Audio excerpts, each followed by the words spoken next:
ABI news Gujarat હવે નજર કરીએ આજના મુખ્ય સમાચાર પર।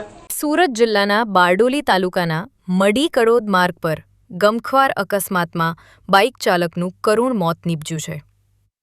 બારડોલી તાલુકાના સુરાલી ગામના બાવળી ફળિયામાં રહેતા 40 વર્ષીય જીતેન્દ્રભાઈ રંગાભાઈ ચૌધરી પોતાની સ્પ્લેન્ડર પ્લસ મોટરસાઇકલ લઈને મડી તરફ જઈ રહ્યા હતા।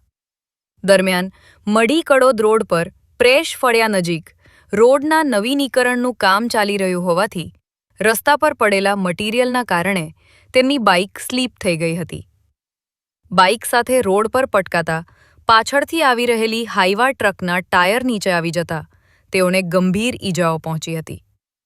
અકસ્માત એટલો ભયાનક હતો કે ઘટના સ્થળે જ તેમનું મોત નીપજ્યું હતું। અકસ્માત બાદ હાઇવાઈ ટ્રકનો ચાલક વાહન મૂકીને ફરાર થઈ ગયો હતો।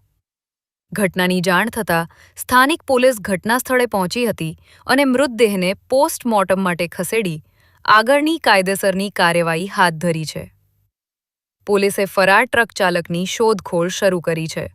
AB48 ન્યૂઝ ગુજરાત સાથે અંજેશ પરેખ, બારડોલી।